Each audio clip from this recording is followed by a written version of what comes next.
Here's the thing about creating online. You're going to quickly realize that it becomes a job. Unless you're those kinds of people that you can do a TikTok in your car during your lunch break and you do that every day, who knows, you might be consistent with it. But for a guy like me that has this garage studio and does comedy full time, plus some digital marketing, plus coaching, you got to make the time to get out there and pull your phone out and be like, all right, what am I going to talk about today? And then you hit record and you hope for the best. What I've learned doing reels every day is the awareness of how cool the system is for people to generate content that everyone can enjoy. See, this is what I figured out. If you create original content, that's great, but original content doesn't really get that popular. I hate to say it. I'm sorry. It's when you start getting something that's trending, you add your flavor to it, that's when people kind of pay more attention to. I always enjoyed writing original content for you guys. I like doing the Twitter updates. I like doing podcasts like these. I like writing, funny blogs or making a funny video on YouTube. But I've realized it's a lot easier to kind of just like see what's trending and then just make it funny. It's a big time saver. But at the same time, you also got to get the creative juices going to do it consistently, because it's almost like you're gambling every day when you create a reel or a TikTok. It's like, all right, this audio is trending.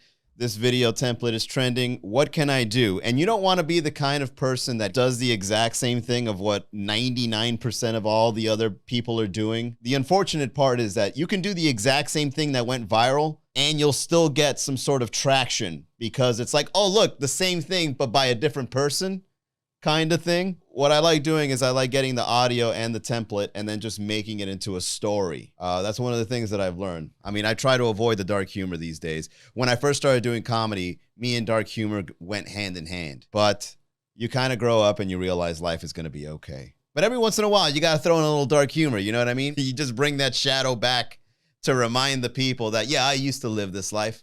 I used to be a downer. Huh? And I used to make fun of the fact that I was a downer. What are you going to do about it? Did I ruin your day? Good. So creating TikToks, creating reels, they're a lot of fun. I'm glad that I got on the bandwagon. It took me a while, but now that I figured it out, now that I know how to edit, and now that I know how to use it, I'm excited. I'm excited to wake up every day and to be the face of my own meme creations. That's one thing I really enjoy, the fact that I no longer have to scour the web. When you kind of get the rhythm of creating these video clips, you no longer have to go out and find the right photo or video clip to make the meme or the comedy. You could be the meme yourself. You just wake up and you say, there's a story in your head. How can I say that story and I'm the main character? And you can act it out better than the meme can. You can make the story better than the meme can be. And so you kind of just let yourself roam free with your own creativity to make this stuff. And I enjoy it. So every day I wake up, I listen to what's trending, and then I put my own little twist to it, and people enjoy it. So it's a win-win for everybody. The real trick is creativity. You got to be very creative, and you got to be aware of how to make it work in your favor. I've been studying creativity for like 2 years now, and I just started putting creativity to use on these reels where you mix and match. You get yourself a nice little context of like, all right, what is this going to be about? And then you stay in that context and you try to remix it as much as you can until something funny comes out of it. There's a lot of ways to do it, and it's a lot of fun when you have the time to do it. When it comes to video editing, I think the most important thing you can do is just make sure it doesn't look messy. And a lot of tools online are kind of like hooking us up as creators to make this stuff. You know which one I like? Check out VN. Check out that editing tool. It's really good, and it's free, which is weird. Anytime something is really good and it's free, it makes you wonder, doesn't it? Are you going through my nudes? Allow access to all photos. No. You a free app. The payment is your nudes. Give us access. I'm not falling for it. So one of the reasons I got into TikToks and Reels is, when you do TikTok Reels, let's call it TikTok Reels. When you do TikTok Reels, you're pretty much just acting out different versions of yourself, and you could be the character in all of them.